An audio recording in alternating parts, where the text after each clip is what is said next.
Oh my God. We have an episode for you. So, instead of doing my regularly structured programs, this one's gonna be a little more loosey-goosey. I learned too much about John McAfee. I'm assuming everyone's going into this cold, so you're like, John McAfee, who the fuck is that? I will tell you who the fuck that is. And I'm none of this is speculation, all of it's true, other than like when it's pretty clear fucking speculation, like, I think dot dot dot. Here's my hot take dot dot dot. Holy shit. Buckle yourself in, duct tape your socks on, because this is gonna knock them off. In prepping for this episode, there was one specific thing that I know I focused on real hard. Okay, like two. When it organically comes up in the conversation, I will try not to be so hyper focused on it. I've like had talks with myself, like it's just a little thing. You just need to comment on it and move on. But I make no guarantees. You'll know it when we get there. Oh, you talking about the prostitute shitting in his mouth? I am. So all my questions revolve around, does he swallow the shit? Does he taste the shit? Is it the shit plopping into his mouth that makes him come? Is it just watching her butthole kind of wink at him like whoop, whoop, whoop, whoop, whoop, in advance? So I Googled it like a dumbass. There's no actual like consensus. So, oh man, I was so pumped. Oh, it brought me no satisfaction because everyone apparently is a little bit different. So it can be. Oh, you Googled fecal philiacs, not his specific fixation. No. So okay, I actually have a little bit of an answer. Okay, good. And we'll hold it till we get there. Because yeah, I'm gonna make a little note to talk about that. when we organically get there, I feel like is when I can take off my hat and be like, okay, here are my brains and why are they focused on this? But it's because poo-poo is gross. Yes. And I don't understand it. And like, I give you no shame. If you like the pooping in the mouth thing, that's fine. You do you. I just am curious if you have to eat the poop for it to make you come. He might even just rub it on his own body. He's shirtless most of the time. I mean, I am assuming his mouth is open. He might just be getting shit like on the cheek. I don't know why I immediately assumed his mouth was hanging open. Because I actually kind of went there too with it. That was, I assumed that it was like ass to mouth type stuff. Yes! Well, okay, so, it's described as like a shit hammock. So I also had questions about that. Does each girl get their own shit hammock? I wondered that too, or is the shit hammock communal? So we're gonna spend, I mean... too long on shit hammocks. We are, and if you're squeamish, like, feel free to skip through, but, we're gonna do a deep dive. We have to, because... on shit hammocks. Who the fuck thought of this? It's genius. It really is genius. But, like, how many years did it take him to whittle down his specific fetish? Yes. To, like... You know, and I'm picturing him going through the stages like he's in the bathroom with his first wife. It's just like, John, if I hang my butt over the tub, that might be easy. And he's like, oh, but then it doesn't get on my teeth or whatever. And like, and, you know, so it's a process of refinement. I'm so curious. I have actually one specific hot take on it. Good. Okay. Yeah. I need... And a bunch of lukewarm takes. just like poop temp. Oh, man. So John McAfee is... oh, my God. He's a ball of fucking weirdness. And... so, yeah. I thought that Erin would like this because of her villain fetish, and she opposite of liked it. It's interesting because, you know, I really thought about that for a little while, and I was like, why do I hate him so much? I fucking hate this guy. I hate him. I watched the documentary, and I was like, I hate him. I want him to die. And, I thought about it. One, I think my villain fetish really only applies to fictional characters. Because when I think about it... Saddam Hussein doesn't do it for you? Not a bit. Castro? No. Young Castro? Ooh. Young Castro. But then, like, there's a real body count. I think that my villain fetish is purely fictional. Because when I look at John McAfee, I hyperfixate on the things about him that are physically disgusting, like his face and his toenails and his teeth, tribal tattoos, his ears, his tribal tattoos, his weird frosted tips, freckled skin, and frosted tips, and all those things are fine in any other person, but all of them together on him, and I'm just like, you should burn alive. I hate you. Fuck if it is. None of that is actually really a deal breaker for me. Oh, we're working out our. Maybe you have a real life villain fetish. And Yeah, I have a fictional one. maybe. You know what? That's true. Which That's true. I can make the leap in certain situations. What about the dating game? The dating game killer. Really? Okay. Oh, Rodney. Okay, I've always said Rodney Alcala. Apparently, it's Rodney Alcala. Yeah, the dating game killer doesn't do it for me. Ted Bundy. Okay, so it is just a fictional. I think it is, and I think it's because fictional guys, or I'm sorry, fictional villains. Because I've definitely found myself like, oh, she's Maleficent is so delicious. You know, like not sexually, but just like I would hang out with her and get her tips on how to be deliciously evil. But I can come up with shit on my own. See, I don't need that. I think there's a part of me that just like wholeheartedly disagrees with in full real world villain stuff to a point. Because like, are you stealing a prized painting? Dude, I'm in. Villain? Yes. Okay, let's do it. Are you Fight Club style blowing up the credit bureaus? Yes. I don't consider any of that villainy, though. See, and I think that's where, like, because there's no actual human involvement, I think that's where I'm still, like, in the Disney version of, like, villain fetish when it comes to real life stuff. Disney villains have done some fucked up shit, though. Like, that's true. I guess like, Ursula, she legit... Okay, she stole Ariel's prized possession, her voice. Mm-hmm. I mean, fuck, dude, those quote-unquote poor unfortunate souls. Yeah. There's a fuckload of them, and they all look like skin tags. She's just got a fuckload of skin tags with clam teeth. Just being like, ah. Yes. And so, like, that's kind of fucking nefarious right there. I guess what I mean is, like, more of a, okay, if you're a real-life villain, I'm gonna need you to be really whitewashed before I can, like, really get turned on about it. Okay, so Rasputin. Rasputin, totally. Yes. Real Rasputin? Real Rasputin. Okay. I often, though, think of... I don't also think that he was much of a villain, either. I think he was kind of an anti-hero. Like, he was a mischievous werewolf. Okay, there we go. Real world anti-heroes, does it for me. Well, John McAfee, other than the rape, that is very probable, he does kind of fit the whole anti-hero thing. I mean, if you're a libertarian, I'm not, true. But if you are, then, if you are, then the rape probably doesn't matter. It's, I think it's really interesting, though, that you and I are on opposite sides for this, and we're on the opposite of our normal sides too. Normally I'd be rooting for him and you'd be like, no, this guy sucks. Yeah, I'd be like, this guy's a shitbag, he's a fucking rapist. Fuck are you talking about? No excuses, he's a rapist. And this time I'm like, I can't. This piece of shit. And I'm like, but he's got pretty eyes. Yeah, and I'm like, no, but they're full of like, the schemes, which normally I'm so super many into. Schemes. This dude is made of schemes. Yes. His blood type is scheme. It's just, instead of like platelet counts, he's just got a bunch of Frank Reynolds. Oh my god. In there, like little like white Andy his Warhol little wigs. Mondo thing. Yeah. Yes. Yeah. So that's his white blood count.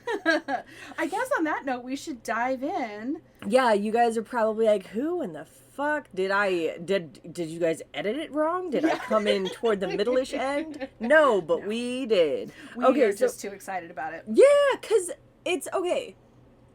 When he first came onto my periphery, he was just some crazy fucking bajillionaire that I was like, who the fuck is this guy? Don't care. And then he started showing up on my like Google feed for my news whenever I'd go to a different website. So eventually I was like, who the fuck is this McAfee guy? And I was 100% sure he wasn't the antivirus guy, and I was 100% wrong. He's absolutely the antivirus guy. So, okay. I guess just to dive right in, this dude is so heavily steeped in schemes. He is a con man. A big-time con man. But like a nerdy con man. Kind of. Yeah, and he's got like a mathematics doctorate. He's smart as fuck. He's not just made of schemes. He's also like very calculating, very intelligent. I feel like he might have watched like Con Air and been like, that right there, that's a cool guy. Nick Cage in Con Air, I'm doing it. And then he was like, well, you know, because he's nerdy and he's got schemes, he's got ambitions, but he's not quite. He's got sex appeal. Yeah, but he's not like real world shaped by tragedy or. Oh, that's not true at all. No? Oh my God. Oh, I missed that part. They didn't Yeah. put that in the documentary. Okay. I retract all those previous statements. Yeah, he's got a lot of mental illness going on too. Oh. Tons. Fueled by drugs? No, fueled by his blood and genetics. Self-medicated with drugs. Yes. I must stop jumping ahead. I'm sorry. I'm derailing everything. So, okay, John McAfee is 100% the antivirus guy. Before he started being the antivirus guy, one of the things that put him through college, and I think actually he started in high school, was the magazine subscriptions, right? So, yeah.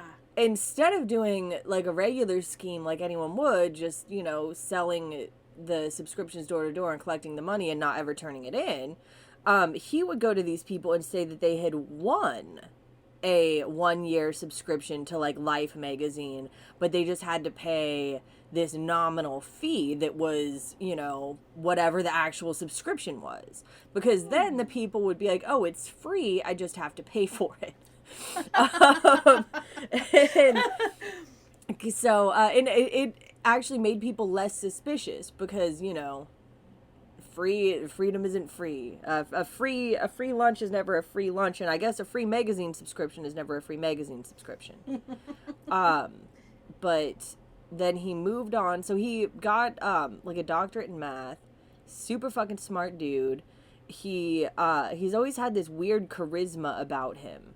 He grew up in Roanoke, and so his dad was a bad dude, like just the fucking worst. He was like really abusive. He ended up actually offing himself when McAfee was about 15. But McAfee has said of his father that he still like lives in his head, more or less governs his inner monologue, and this is a direct quote, every mistrust, he is the negotiator of that mistrust. So more or less like his dad lives in his head, and once again, direct quote, so I'm more or less fucked. Whoa. Yeah. So, and I understand. I relate. I mean, like, I didn't have a dad, let alone an abusive one, but yeah, like, I get his vibes on that. And so he did learn how to be a very clever manipulator and a very clever con man. He, during, the 80s, I believe, the brain virus had taken hold. And it sounds super scary. It's not. So these brothers in Pakistan they got sick of people pirating their shit, and so they made a virus. They went along with it. That way, if you pirate their shit, you get the virus. And I mean, it wasn't a super malicious thing. Like, once you opened up and like decoded the virus just vaguely, it had their names and addresses and phone number to call, and they'll tell you how to uninstall the virus if you pay for the fucking software. That was it. They weren't trying to steal people's shit. They weren't trying to destroy mainframes, anything like that. It was simply quit pirating our shit. And that was very quickly weaponized. But once again, it wasn't like now where everything we do is governed by technology. It was only kind of inconvenient for a few businesses a little, Yeah. And so anyway, he went through and he made a software. So he cracked it like pretty easy. McAfee did. He decided to make a software that would, I mean, in theory, allege to protect against this thing that had only happened one time. But, and he's not wrong, like computer viruses did kind of take off, but most of this was him manipulating. Oh yeah, he like called everybody in the media and was like, did you hear about viruses? Viruses are a thing. You should be fucking afraid.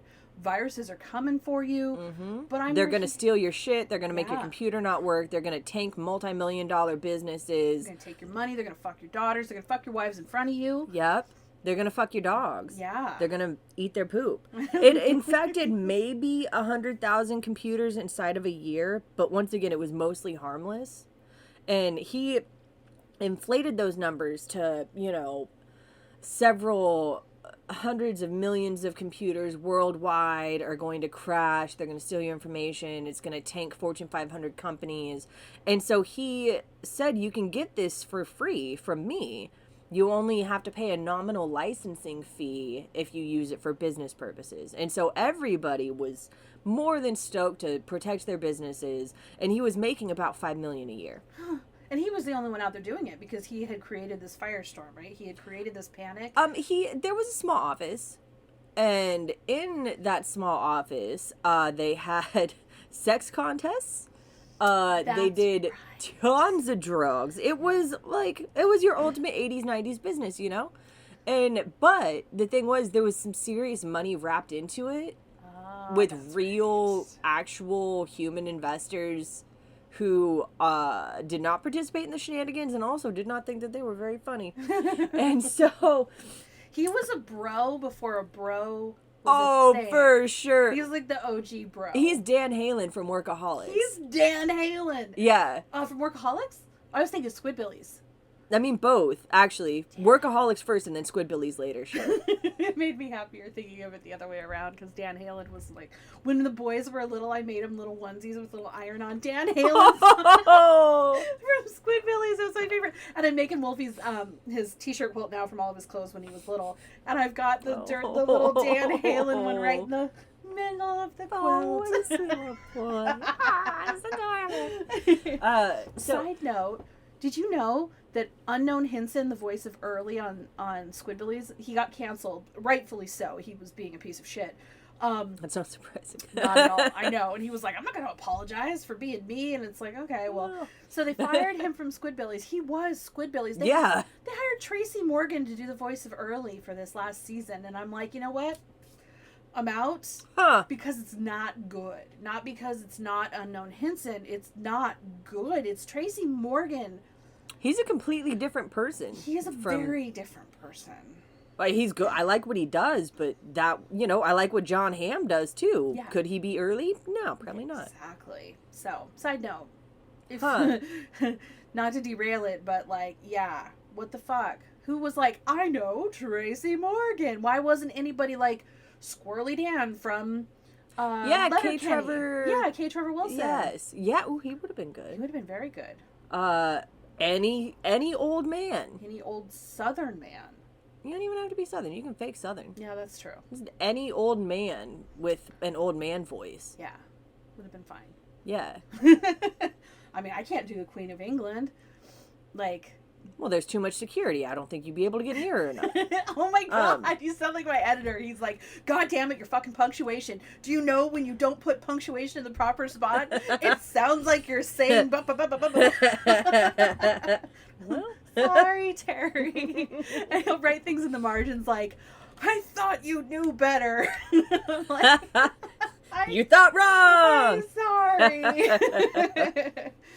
Okay, So, John McAfee, after having the business for less than a decade. And that's the McAfee software business, yes. right? So opinions differ. I have most often heard that he got amiably forced out. Oh, yeah. They were like, okay, so you're fucking unhinged. You're a genius, maybe. We're pretty sure, though, that if you stay in this company, we're all going to prison. So here's $100 million to please kindly fuck off. Wow. To which he was like, bah, I was done with you bozos anyway. And bought a bunch of property in New Mexico and decided to make a little yoga retreat. / start a cult. Yes. So it kind of seems like he, from this point on, he gets about like 2/3 of the way to the payoff of a scheme before the consequences of his previous scheme catch up to him. That seems to be the theme in his schemes. Yeah, I see what you did there. Yeah, that is his scheme theme for sure. Yeah. So keep the McAfee stuff, the McAfee antivirus in the back of your head while I tell you about this. And just know that it funded all of this. The McAfee thing, yes, absolutely funded all of this. In Phoenix, or I'm sorry, that's way off. That's not even the same state. Oh, it is. No, it's not. In New Mexico, also desert. Also desert. Also desert. You know what? We didn't mention this at the top of the show, but we are back in person for the first Oh, time. yeah, in the utterly unrelated trailer. Which is awesome. So we're no longer cast down to the basement where I record my audiobooks. We are now in the light of day in a trailer where there's no children pitter-pattering above us. It's phenomenally nice. And so, we're just really, like, enjoying being back in person, and... Yeah, I haven't seen Aaron in, like, 6 weeks. Yeah, dude, it's been so sucky. It's been, like, way too long. Like, the Zoom stuff, you're like, oh, okay. It's cool to Zoom. Like, I dig it. It's cool if I'm just like, pants are not in the cards right now. It's then, a good option. Yeah, it's good to have as an option. But I like this better. Me too. And we're, the audio's better. The vibes are going to be better. Yeah, we jive better in person for sure. Much better. So, forgive us our few asides today because we're just thoroughly enjoying we're stoked being as together fuck. again. And we're going to be fueled by Thai food. Oh, shit, that's right. Yes. We're going to order Thai food. In 5 minutes we are. The place that we want to order from, the food cart doesn't open till noon, so... We've been, like, waiting on pins and needles to order our food. And Yeah, I'm hungry as fuck. Me too. I've got the menu up right here. Shit, yes. It's going to be a good day. It's going to be a very Later good day. we're going to do nails and stuff. Yeah. Yes. We're going to do nails. We're going to do This is our clubhouse. This is officially our wondrous clubhouse. And we are going to be recording here for the foreseeable future. We will be eating here for the foreseeable future. And we eat every meal here and do. only here. And we're definitely going to be creating a lot of extra content for the Patreon here. So, fuck yeah. Going back to him being a fucking wild card. That's me putting it politely. He's a fucking madman. He has this retreat and he's got a girlfriend. He's always got girlfriends. Always. You can always... Wherever there's John McAfee, there is a minimum of one female who he is banging. Most of the time, they are a lot younger than him, like great-granddaughter age. So a few of them had said that he did not have sex with them. Yeah. He just wanted them to shit in his mouth. Yeah. Well, on him. Yeah. Shit, I don't honestly... I know, I just going back to the shit, I just assumed that it was in the mouth. I'm not honestly too sure that it was specifically in the mouth. So, John McAfee, going into it, I swear to God, I'm not going to get derailed this time. I'm going to get derailed. Alright, so we just ordered some food. So, where were we? We were in New Mexico. Oh, nice. I like New Mexico.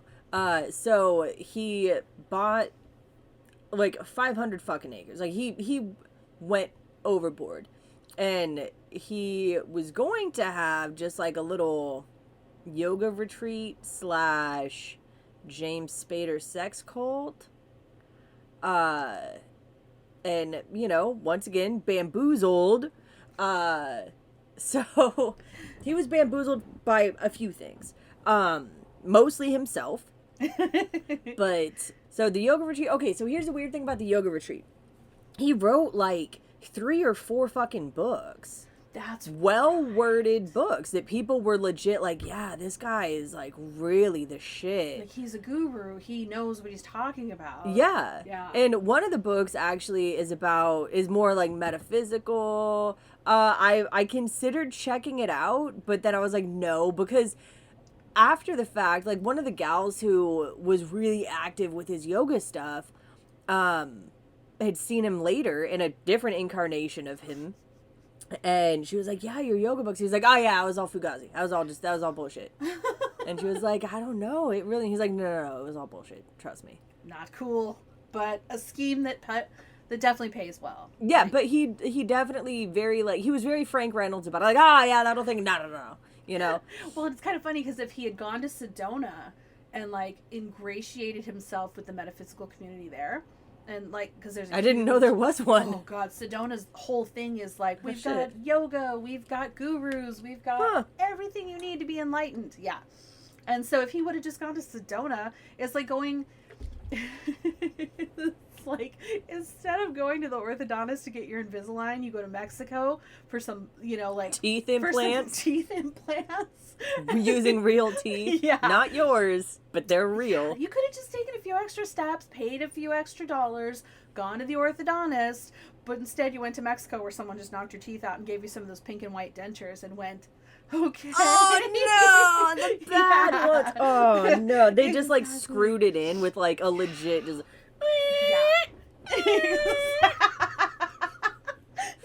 I mean, because he was just like a fucking butt hair away from Sedona. He could have just hopped over there and gone legit, but Who's to say he didn't though? he may have tried. Maybe he Yeah. tried and couldn't do it. His schemes may have given him away to the people in Sedona. No. Okay. This guy is so fucking schemy. It's ridiculous. What was the Sky Gypsies? I'm trying to remember the Sky Gypsies. Okay, so I'll tell you all about those Sky Gypsies.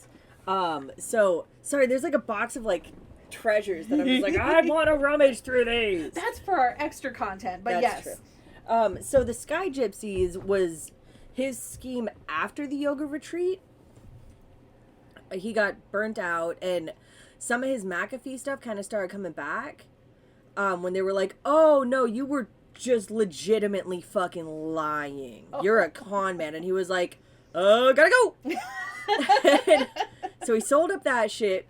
Bought. Smoke bomb. That's exactly it, though. I'm not even fucking joking. And so he sold all that shit, moved, Left all his yoga followers totally rudderless, and like overnight they were like, wait, what? and then they all went and joined James Spader's sex cult. They did. I'm salty about that. He wouldn't let me in. Not even let me in the door. I have a restraining order in place. I'm not self-imposed. I'm not allowed within 200 yards of James Spader because my panties might melt off, and then That's might. just the effect he has on people, though. I know. It's just how it is. Dude, I've never watched all the Avengers movies. I just watched the ones with Thanos, and so I went back and I was watching the second one, I think, the one with Ultron. He's the voice of Ultron, and I was just like, I don't even care what's happening in this movie. Listening to him. He is the voice of Ultron, but he does not hang dong, and you never actually see him. So It is a bummer. It's like yeah, It's like when I listen to Tom Hiddleston read my audiobooks. It's great, but there's no dong. Yeah, he's not. He's hanging face. zero dong. Yeah. I've been watching The Righteous Gemstones. I fucking love the Righteous Yeah, me Gemstones. too. I have mad Judy vibes inside, like little Aaron. Jesus Christ! No, little Aaron is very much like reminiscent of Judy. Thank God there's no fucking knives around. I don't want you to stab my legs. Jesus Christ! Well, that's why she's in here. Shit, that's scary as fuck. I love when she gets my. her curls going and she's She screaming. dancing. Yeah, Aw, she's just little curls. I wish I had curls. The fucking Sky Gypsies, huh? yeah. I am eager to get this done with because I want to quit saying gypsy. Yes. So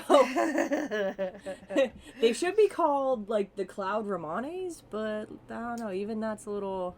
Even that's It doesn't flow as much, and it's still a little. Because I'm pretty sure he's just not Romani. Yeah, he's not. He looks kind of maybe Austrian or. See, I was gonna say Norwegian. He has that long Yeah. face. He's got that skin that looks really weathered and a really His eyes are piercing blue. yeah. He's probably got a dong for the ages. probably he He looks like probably hangs dong. He's like real muscly and sinewy, and he probably does. He's probably got a Defoe situation, which Yeah, he probably does. Oh. He's probably got too much dong. Maybe that's his issue. He's got God way damn too it. much dong. son of a bitch. He bought his dong at a 2-for-1 sale and just decided to extend the one he had.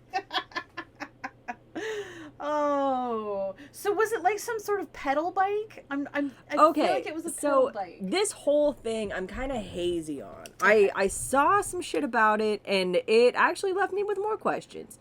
So imagine if a motorcycle could fly. That's okay. Yeah. This is feeling real familiar now. I feel like there's a Wright brothers type of, Yes. like, very similar. It's like if a hang glider had a motorcycle on it. yes. Yeah. Kinda. Okay. So it was supposed to be like flying, but like not just for rich people. No, only almost exclusively for rich people. Oh, so regular people. Okay. I mean, regular people could do it if they had like $50,000. Okay. So with the aeroplanes, the aero bikes. I'm gonna say that instead of the other thing. I Much like it a lot better. Okay, so the aero bike scheme that he had going on, actually seemed like a pretty fucking decent shill. So the thing with that was that he's got like a bajillion rich ass friends. This had real Burning Man vibes. As far as like the the rich people who go to Burning Man. Yeah. Yes, when I was working in Lake Oswego, I met several, and this entire scheme is like, oh yeah, okay, I know who falls for that. It's dudes who are pretty hot for being in their 50s or 60s. Mentally, they think they're in their 20s, and they do not bang anybody over the age of 25. Yes. Yeah. And they wear white shirts. Yes. Lots of them. Why the white? Because they so look nice on their confusing. tan skin. I don't know. They hang out in the desert. Yeah, white shirts in the desert. I mean, I can't wear white anywhere near dirt because I'm gonna fall, and my entire back is gonna be like kind of dusty sienna. Yeah. Yeah. I can't, dude. When I look at a white shirt, I'm like, nope. No. Yeah. I got one shirt. My aunt gave me a shirt, and it was like white with stripes on it. And initially I was like, I don't know about this. I'm going to immediately fuck this up. And guess what? I did. I didn't spill any. This is the worst part. I didn't spill anything on it, but like my hair is blue, and so the dye on the back of my neck dyed the rest of it. So that makes yeah. So that's the thing. Fucking white shirts. I'll just cut the neck off of it, I guess. Who needs a neck on their shirts? Dave got me 2 white shirts for Christmas. He's like, because you only wear black, you need some white. I was like, I only wear black because it doesn't stain so bad. Right? Unless you get blueberry yogurt on it, and then it'll bleach it. I did not know that. Yep. That's what the hell's in that yogurt? Damn. Bifidus regularis, man. Oh, that's how it keeps you regular. Yeah. That makes sense. Yeah, the shit juice bleaches your clothes, so that's cool. Yeah, I couldn't believe it. I was like, what do you mean I need more white? Have you met me? like literally I was thinking about it while we were watching wrestling last night, and I was like, if I was going to be a wrestling character, I would literally be like the Black Witch or like the Scarlet Witch or something like that. Like, I'm not made for color. I would be Neon Leon. Nice. That would be my name. I would do something with like witchy, spooky, like I'm your aunt with too many dreams of living alone by the sea kind of vibe. I just like if you cut it off, I'm your aunt with too many dreams. We all know I'm not going to get any of those done. Exactly. You know, I've got the diamond painting kits. I've got the cross stitch patterns. I've got the paint by numbers. I'm not going to do any of them. At least you know that. I do. And I'll be Neon Leon. Neon Leon. I just dress cool. I feel like your entrance music would be really like kind of chill and vibey, but you would be the opposite, and you would be like extra up. Yeah, you'd be like very extra. I would probably just use like the sunny like yeah. I would just use that, and I would dress like if a human wanted to be an electric raptor. Oh my god, yes. Yeah, I'd be spitting mad vibes like that. Dude, I love it. Yeah. I love it. So, that's I am Neon Leon, the wrestler. Dude, yeah. If we had fans that drew us fan art, if we were like that big, like someone with lots of talent would draw you as Neon Leon. Fuck yeah. I got wings. Yes. And they are problematic. They're not good for wrestling. They're not good for flying, but they are good for looking dope as fuck. Especially when you're walking to the ring, which is like, long enough to show them off, and then immediately they come off. No, they stay on. Oh. I'm not a good wrestler. Oh. I'm all about fashion. I have dreams sometimes that I've been hired by the WWE, but I'm like, I can't wrestle, right? And they're like, get in the ring! I'm like, I'm gonna kill someone! I had a dream that Joe from Bossa Nova hired me as like a production assistant, and I was like, this isn't a good idea, right? And he was like, there's nobody else that can do it. I was like, I'm just gonna fuck it up, right? And he's like, no, you're fine, you already know what to do. I'm like, that doesn't mean I'm gonna do it. I'm probably gonna do 2 or 3 things, get burnt out, and go have lunch. Oh yeah. And that happened in the dream, and he got mad, and I was like, you put a monkey in charge. That's kind of on you. I told you the whole time it's not going to work. I'm not going to be good at it. I wasn't good at it when we worked together before. Now I'm just old and still not good at it. So I feel like our dreams have taken a turn from like, and then I rode a pony into the wind to like, I told you I wasn't going to be good at this job. Believe it or not, all of this is actually the boring part. So this guy, the aerobike thing, the aerobike scheme, he made a lot of money off of that. He accidentally killed a guy. Not he himself, but pretty much. So his head flight instructor, quote unquote, was his 21-year-old nephew. So instead of having like the license where he knows what he's doing, he had the one for people who ride aero bikes and don't instruct other people. It's kind of like if so okay, like I like doing nails, right? Mm-hmm. It's like fun. But you wouldn't like put me in charge of a nail salon, right? Yeah, because there's a bunch of like protocol for not giving people MRSA and like insurance things you have to have. This was kind of like that, where like I enjoy to do it, but I should not be the head of a nail school, Yeah. This was like that, where he had okay, like actually even in tattooing, this is maybe a terrible equivalency. You can get your cosmetic license. Yeah. Which you pretty much just have to take like a bloodborne pathogens class and you're good. Or you can get your full-on like big dick tattooing license, which you actually, even if you've been tattooing for 20 fucking years and you come to Oregon, you still have to go to that goddamn school and pay all that money. You do? Yeah. The one on 82nd? Yeah. There's 2 or 3 tattoo schools in the Portland metro area, but yeah, you still have to go to that tattoo school. And I know that because the person who did my back piece and did a bunch of my tattoos had licenses in a ton of other states. But he was like, dude, Oregon's all fucked up about it. Like, you got to pay X amount. He's like, I knew more than the teachers. They had not been tattooing for as long as I had. He had been tattooing for like 20 years. But yeah, it's like that, where like you can get the lesser license or the actual instructor's license. So he had the lesser license, which would permit him to, like fly a puddle jumper or just do personal, like recreational things with it, flying at low altitudes. But he didn't have, let's say, like a commercial license. And so anyway, one of the things that they did was flight instruction out there. And so he and another guy who was in his 60s were out on a flight, and shit went haywire and they fucking crashed. John McAfee alleges that the guy had a heart attack, and that's why. I don't think that's why. I don't think so. I think it was just, neither one of them necessarily knew what they were doing, and then something may have arisen, and since he was not super good at what he was doing or necessarily knowledgeable, a little monkey wrench can turn into an oh shit when you're like several feet in the air. Yeah. Well, and any feet more than 7 in the air, and things can happen. I mean, didn't his nephew famously said, like, I don't know how to do this, and he was like, you're fine.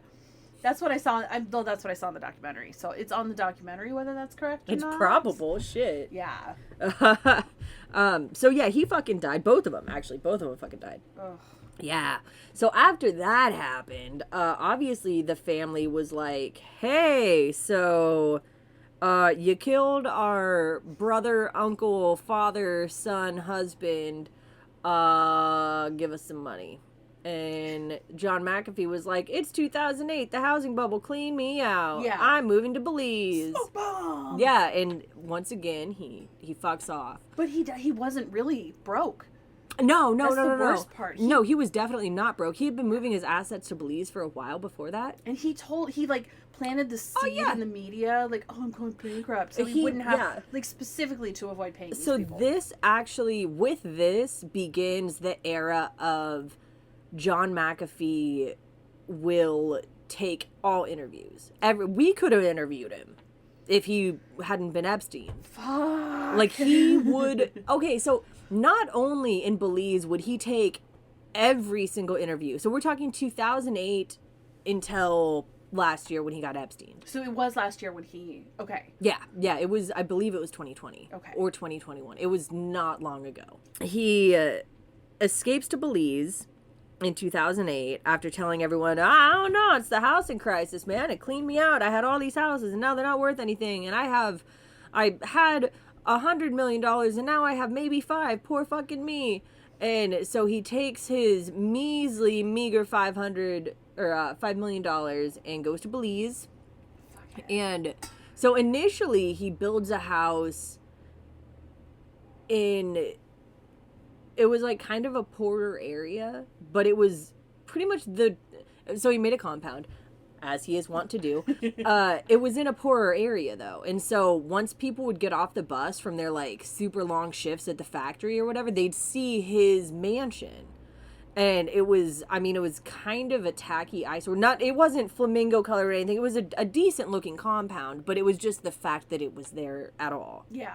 It was very out of place. It was like having a Lake Oswego mansion in the middle of Gresham or something. Yeah. Like, you know? Oh, you wanna lean into that, you know, that rich American asshole stereotype. Exactly. That is precisely it. He made enemies no ability. Yeah, he can't read the room. No. Yeah, he can and can't. That's the fuck of it. Like, if it's individual one-on-one or if he has something to sell you, then he's amazing. But yeah, in certain times he is tone deaf, which, I mean, he's kind of a boomer, so like, man. And so anyway, he lives there with, like 12 girlfriends. Most of them are underage to American standards, but as any incel will tell you, Belize has different rules. They do. Yeah, so 16 is the age of consent in Belize, and so he really, like, sticks to that. Yeah, he leaned in hard. Yeah, and he's, keep in mind, like 70 at this point. Yeah. So that's weird, too. We've had conversations, Megan and I, about...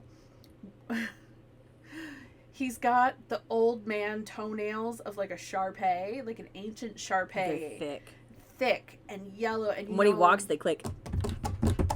Through the like kitchen. They just wrap over his toes and they make little hooves. Oh my god. And it's just like, I picture... He scurries around. I picture him like padding in for his nighttime milk, you know, in the middle of the night. Oh my god, and when he's drinking it, he clicks his toenails like this. Yes. He's just like, and you know, like 16, there's, you know, a harem of 16-year-old girls going like, oh my god, why won't this guy just die? But he is giving me a lot of money.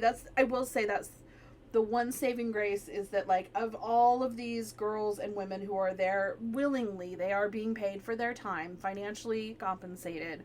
Some of them grow genuine affection for him, I'd say, as much as they can. All of them say that he treated them very well. Yeah. Everyone who has worked for him, all of them gave glowing reviews. They all said that he treated them very well.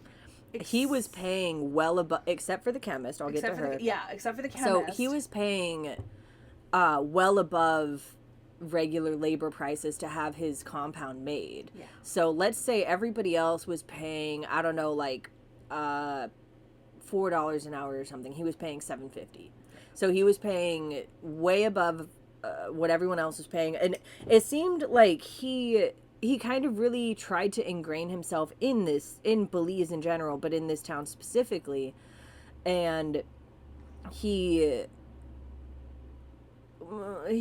was a series of calculated moves, really. So most of the people in or near that town had either worked for him, knew somebody who had worked for him, or, in one way or another, and everybody fucking knew him.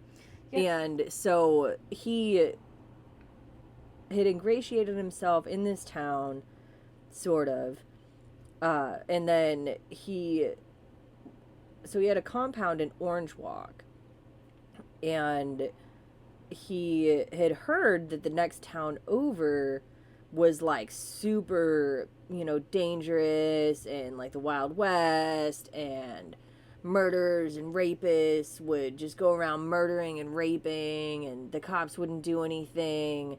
And so he went over to that town and he told the cops, hey, I want you to start arresting people. And they were like, yeah, we're not really set up to do that. And he was like, well, what do you need? And they were like, everything. And so he bought them stun guns, M16s, fucking body armor. Pretty much they needed it, he supplied it. And he told them that I'll write you a blank check, whatever you need, I got this, right? So now he's got the cops in his pocket.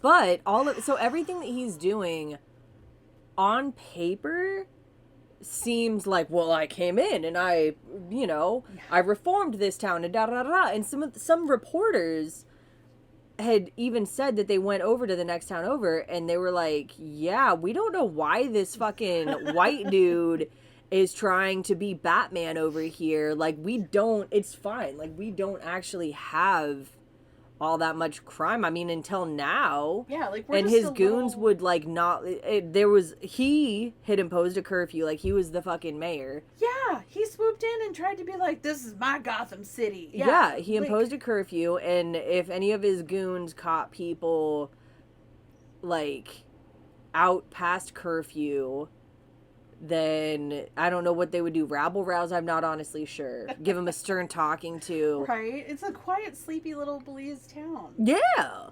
And so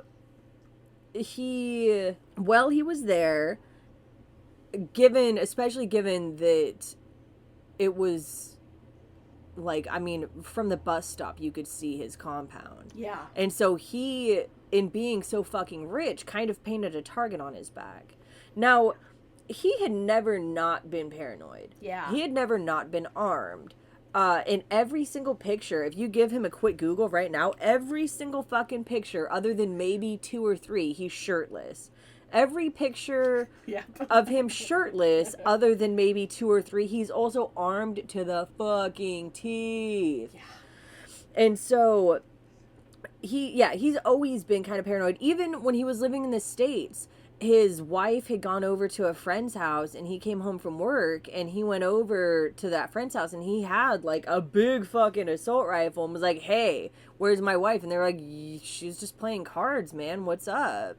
And the wife of... Okay, actually, it wasn't a big assault rifle. I'm lying. It was like a decent sized like handgun. It was still a gun. Yeah, he went over there with a gun. And she had kind of tried to brush it off like, hey, is that a gun in your pocket or are you happy to see me? Trying to like make light of it. And he was like, well, I never know because I'm super fucking rich. Like, they could easily steal my wife and try to ransom her. Which, I mean, yeah. Definitely.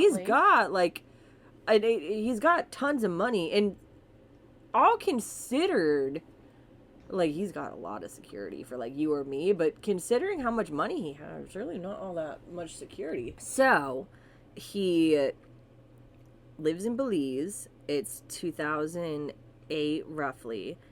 He's got, I don't want to call him a harem, but he's got, like, 8 to 12 gals who, all of them say that they're his main gal, which I think is sweet. I think it's nice that he was like able to make them all feel like they were like he spent the most time with them. That's a delicate art, really. I think. If you watch Sister Wives like we do, Yes. it is not easy. That guy was built for polyamory. Mm-hmm. So yeah, good on him, really. But beyond that, this is where the shit hammock comes in. Yes.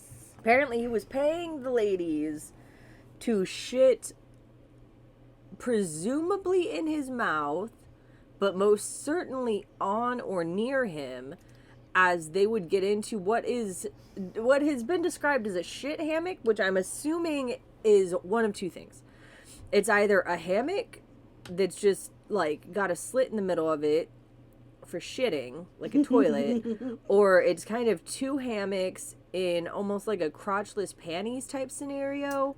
Oh. And so like the two hammocks can spread, and then there's like a shit slit, and he would lay underneath that and get shit upon somehow, somewhere, to some end, right, for some reason. And he... Imagine how hard it must have been for them to lay in a hammock position and poop. I don't think it was necessarily laying, because laying down and pooping, I think, would be really difficult. I think it was more just like sitting. Oh, yeah, because you can sit in a hammock. Yeah. That makes way more sense, huh? This. And so here is where the shit hits the face. Yes, I was trying to find some words. Here's where the shit allegedly hits, presumably, the face. So I have a few hot takes. My first one is a little more obscure. Shit transplants. What do you know about them? Oh, what South Park taught me. You take a little bit of somebody who's real healthy, you take some of their doo-doo and you put it up your butt, and then you get their microbes, and then you get a little bit healthier. Now, see, by putting it up your butt, that actually would not do anything other than you would just be pooping their poop. That's how South Park did it, which, I mean, they're not really known for their... Accuracy? So I listen to a lot of weird shit, a lot of weird science stuff, and shit transplants. Tiny dive. You ingest the feces of somebody, like a skinny person with a healthy gut microbiome. Younger folks, generally, like, preferably somebody in your own family. So, like, you eat your kid's shit in shit pills. Like, you know, like, just the clear pills that you would use if, I don't know, if you were... Like eating your placenta. Yeah, you would dry it. Oh, yeah, you would dry your placenta in a dehydrator, and then you grind it up into powder and then put it in the pills. Yeah. Yeah. I mean, I would probably just fry it with some onions, but all right. Yes, that's one way to do it, I'm sure. There's more than one way to eat a placenta. There is. Fucking disgusting.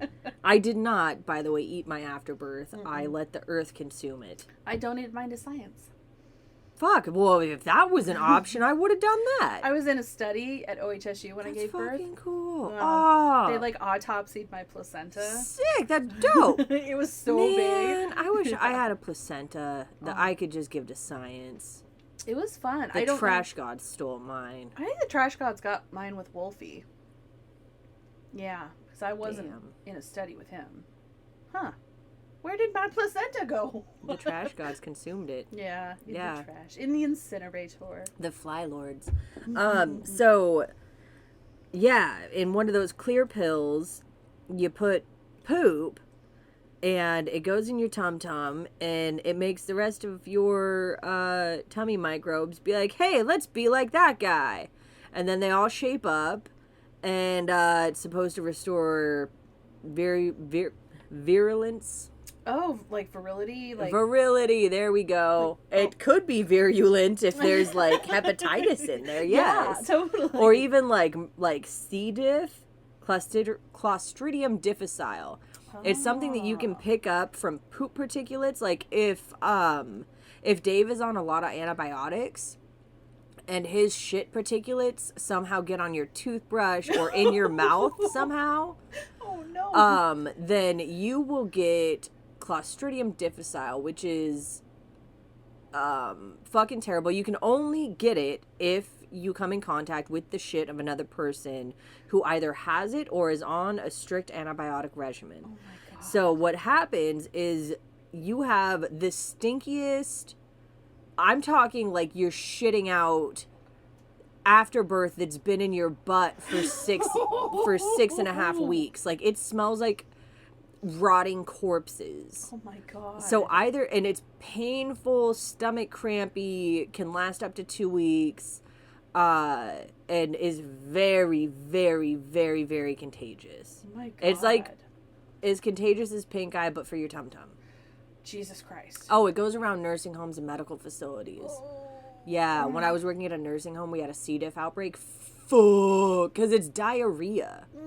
It's the stinkiest vomit and diarrhea. Oh my I have God. such an iron gut, but it even made me, like, I couldn't eat once I got home. Oh my God. I didn't eat for like a couple of days. It was so fucking, ugh. The smells, I'm smelling them now. Yeah. It's bad. So anyway, don't eat other people's shit for those reasons and more. So But, so either maybe because it was almost strictly thin, young women who were shitting on him, presumably in him. And they did not have sex with him. Nope. They just doo-dooed for him. Mm-hmm. Huh. So it could be something like that. Yeah, he's nutty enough to think that that's a good line of defense. Would you venture to say he's nutty as a squirrel turd? I do believe he is. So it could have been that, or while he was on this compound, he had a chemist working for him. I'll get into that later. And she was supposed to be trying to find like this new antibiotic that was made almost entirely of leaves that one could find in the rainforest or tropical places. That's right. It was all like herbal based, nature based antibiotic. Yeah. Well, the cool thing about this antibiotic is it doesn't kill the bad thing. It just renders it inert. Like it can't. He just so it dumps it on the head and goes shh. Yeah, pretty much though. Seriously. Wow, that's really cool. Yeah, I thought so too. I thought that was fucking awesome. Yeah, because antibiotics are so gnarly. They can be really bad for your gut microbiome. So, I mean, maybe when she met him, she had she met him in like a bar. Like she was finishing up her doctorate and took a little bit off. And was like, I'm going to play guitar all around the world. Which is dope. Like, good on her, man. Yeah. And she's super cute and mousy. Kind of looks like me when I was younger. And so, yeah, she met him, told him all about it. And he's like, dope, come over. And he, like, built her a fucking lab, all this shit. But one thing that may have gone along with this is a designer drug. I didn't write down the chemicals. Just pick some letters and numbers, like 4 or 5 of them, and that's what it was. And it, like, when you do ecstasy, it just dumps out, like, a bunch of fucking, serotonin. Mm-hmm. And this one did that, but with dopamine. And it would, and so it would release a bunch of dopamine in your brain, and instead of getting reabsorbed like it normally would, it closed off the little absorbent hands, and it would just float around. So you'd just be real fucking stoked on every single goddamn thing. Whoa. Yeah, you're just in love with life at that point. Is this something that they made in that lab, or this is just something that exists at that point? It exists at that point. Presumably they could have been making it. Okay. And he later on did turn out to be super fucking addicted to it. So, there's a few different websites where you can kind of go on, like, as a chemist and talk about different chemical compounds, how they make you feel, kind of guinea pig. And it's a way for people to kind of connect and be like, hey, like, this one thing, don't do it. It made me, scream and bleed out of my butt for 8 hours. Or, hey, this one felt pretty good, but maybe could use more of this. You know, it's like Reddit for scientists, for research kind purposes? of, yes. Ooh, that's for very recreational research purposes, yes. cool. That's very cool. Yeah. And so one of the people who had posted on this one had said that it was the most addictive thing they had ever come across, because it wrings you out, essentially. It wrings out all of your dopamine, and your body is kind of like a factory that only really produces X amount. Like, if they're like, okay, we usually use, 2 amounts of this per week, then they'll only make like 2 amounts of it per week. Oh. But if you wring it all out at once, then you don't have the rest of it. Oh.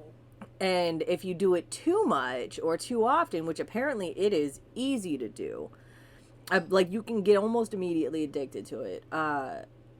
And you have to keep doing more and more and more and chasing that dragon, which makes it worse. And just like with cocaine, if you do it for too long, it'll make your brains fucking wacky. Like, have you ever met like a really, really like has been doing coke for too long person? Yes, as have I. Like, sometimes they'll play weird word associations, and yeah, it can make your brains do that. Yeah. Wow. Yes. So, and not everything means something, Yeah. I don't know why fucking people on drugs, they think everything means something. Not everything means something, dude. No. That's just my own tangent there. But anyway, this designer drug makes it possible to just fuck endlessly. Whoa. So one of the chicks who was in his, I don't want to say harem, circle. One of his lady friends, had said that when she would come over, it was just like they would fuck morning till the next morning, like 24 solid hours of nothing but fucking. Oh. Yeah. Oh. Ow. Yeah, he probably, and looking at the guy, he probably does have a big old schlong. You got a big old man dick. So. Dang. Yeah, I mean, whatever. Yeah. So maybe he was just. It can make your sexual proclivities get more pronounced. Like, if you're let's say a little into foot stuff, if you do this stuff for like especially a little bit too long, it makes your fixations stronger. Oh, okay. So like maybe he was a little into anal, and then like he started doing this and he was like, shit in my eyes. Yeah, totally. So that's one of my hot takes. That's one of my steamer takes. So I'm gonna skip ahead just a little bit. He started getting paranoid, more paranoid than he already was. Kind of like a Tony Montana paranoid, You're not sleeping. You're not thinking straight. Yeah. Yeah. And, so he started getting more paranoid, weirder. He was surrounding himself constantly by tons of armed security. And they're all yes men because he's paying them. Absolutely. Absolutely. Yeah. And so he's surrounding himself by super, like ex-military, wild card dudes. Yes. They seemed like wild card dudes. So, yes, they did. So, this is one of my favorite fucking things. Mm-hmm. So, his entire group should just be called the Weird Flex Crew. Yes. Because every single one of them, it's just a bunch of dudes where, like, it's like, okay, weird flex. Like, this one guy, for instance, it was one of his bodyguards, or his head of security, and it was an interview with Men's Health, not Time, not even Rolling Stone, or like Wired, or it wasn't even for a BuzzFeed article. It was for Men's Health, bro. The stakes are low. And this fucking guy, the head of security dude, or security, or whatever, he's talking to the journalist, and he gets a cup of coffee, and they go into his little security booth. There's all the cameras and everything, and the guy goes to drink the coffee, and he kind of stops and grimaces a little bit, and he excuses himself. And he goes outside of the booth, and comes back, I don't know, like maybe 20 minutes later. And there's a little bit of blood on his lip. And the dude's like, hey, you okay? And he's like, oh, yeah. And he, like, wipes the blood off of his lip and smiles. And he's, like, missing a tooth now. And the journalist is like, what? And homeboy throws down. He's got the tooth in his hand. Just chucks it in the garbage. Takes a sip of the coffee and says, now I can enjoy my coffee better now. Oh, my God.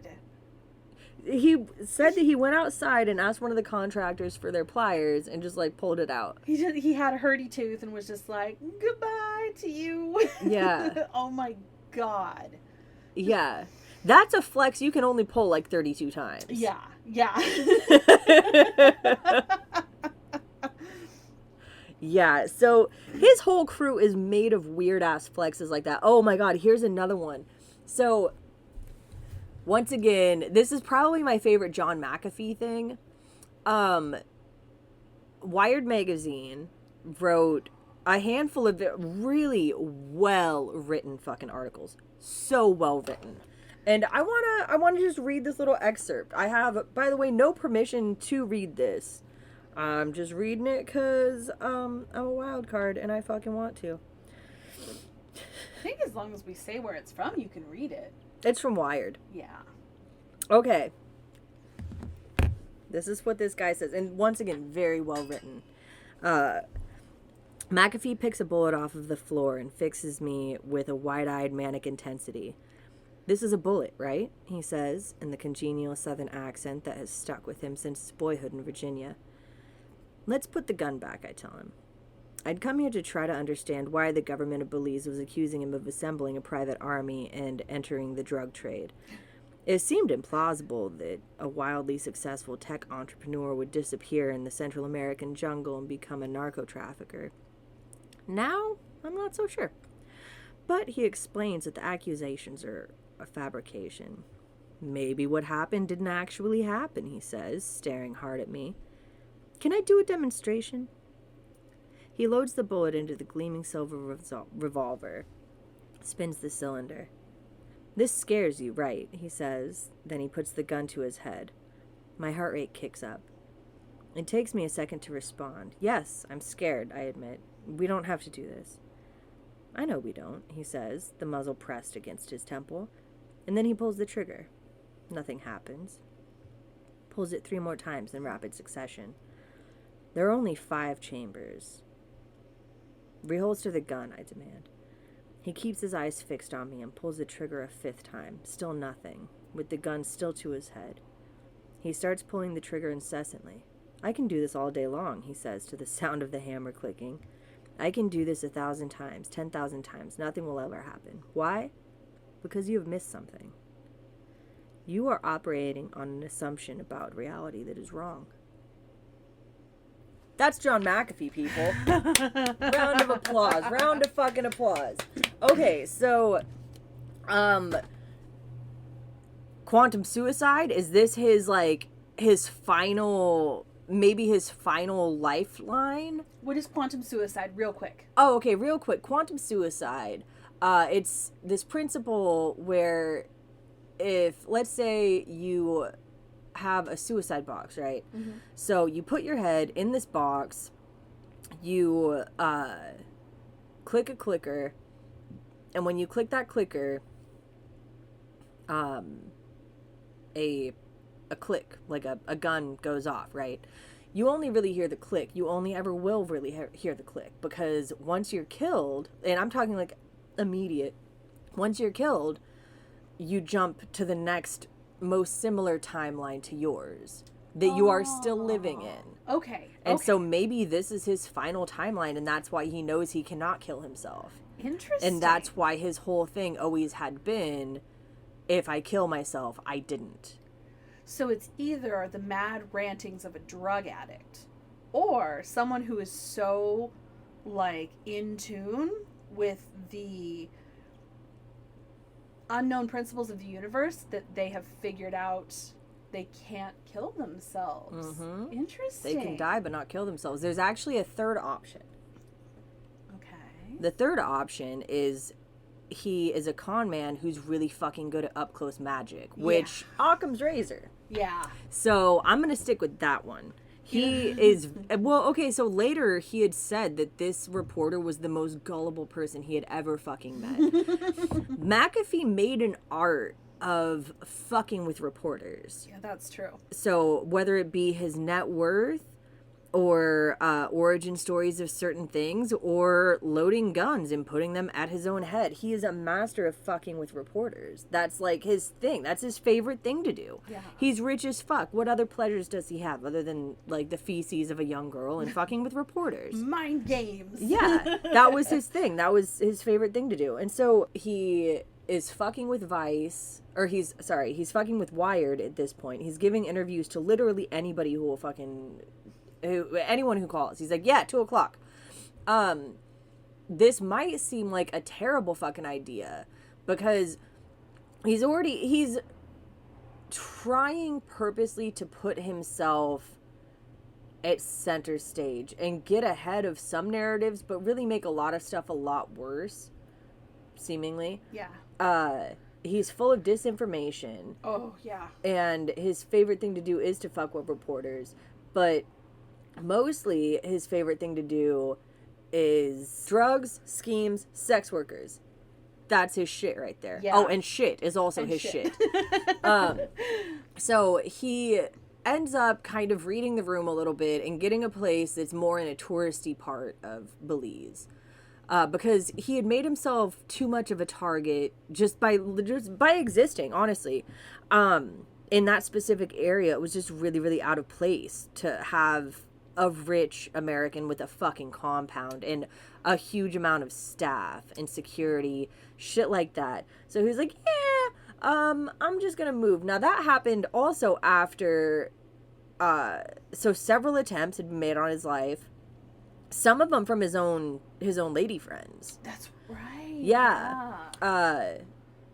So a lot of the time that it was the most common story is that they tried to kill him and didn't succeed for whatever reason, and he completely forgave them but made them like sleep in the guest house, or in Amy Emschwiller's case, build her like another house that was like kind of in the next town over just to be safe.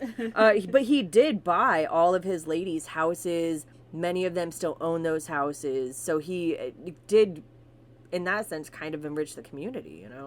I hate to say it. He wasn't too miserly with his money. No, he would get people out of debt. He really was very generous with what he had. But somebody had broken into his house, and he had, I don't think that they actually even got away with anything. They were going to attempt to kill him, and so he had his whole security team take this person, torture them. And when I say torture, I'm not even talking like pulling fingernails up.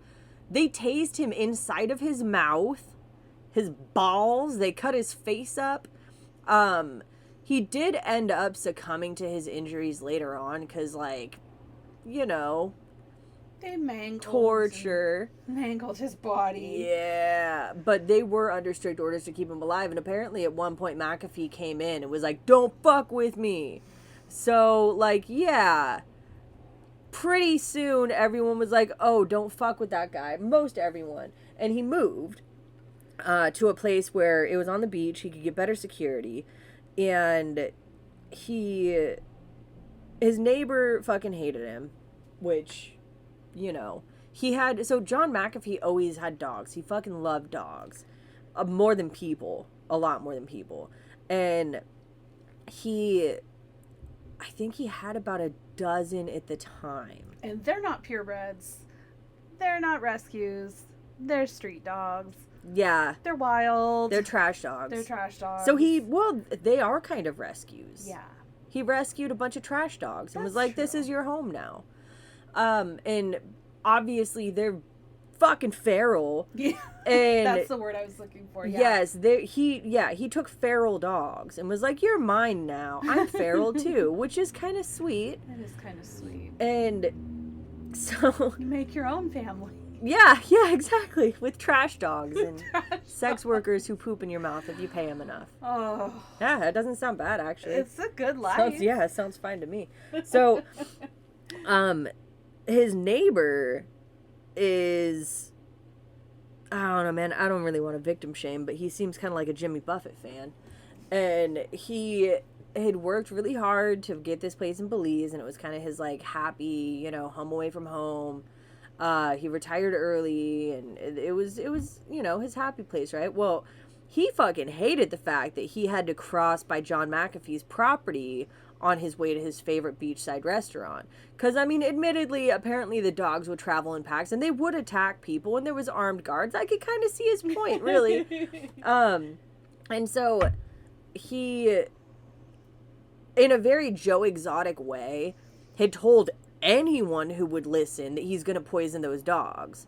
So this does scream of Joe Exotic vibes. Oh, yeah. Yeah. So, the dogs end up poisoned, like frothing at the mouth. And, okay, so, could have been rabies? Yeah, could have been. They were feral trash dogs. It could have been rabies. Yeah.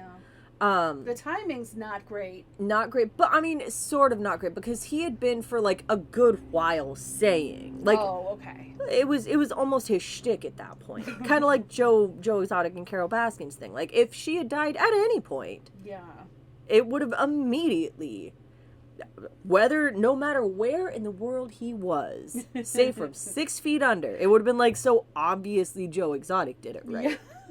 Totally. This dude says nothing other than I'm going to kill her. So, yeah. And that's kind of how these dogs were. It was like, so obviously this guy did it. Well, McAfee's thing initially was he thought that it was the government of Belize, or he was saying anyway, misdirection, perhaps, who knows, that it was the government of Belize who killed his dogs because he wouldn't donate to this, he wouldn't give $3 million to this political candidate. And that was the thing that he stuck to for quite a while. In one of the documentaries I saw, I am real fucking sure that it was one of his ladies, because the way that she reacted. So, okay, I don't honestly think it was probably, I don't know, man, maybe it was though. Okay. And maybe it was McAfee. This guy ends up dead, execution style, right? The guy who was always threatening to kill the dogs. Yeah, after McAfee had to put his own dogs down, apparently that was the only time anyone had ever seen him cry. Wow. Well, one of the gals who had tried to kill him, kind of his, like, all his girls were his main girl, but Yeah. The way that she spoke when they were like, yeah, so this guy, she was like, yeah, some shit, huh? Like, just blank, like, no, nothing. And I was like, oh, she did it. She could have. Well, because one of the dogs was hers. And so I could tell she was kind of like, I'm impartial about McAfee. His dogs, that sucks. This dude poisoned my fucking dog.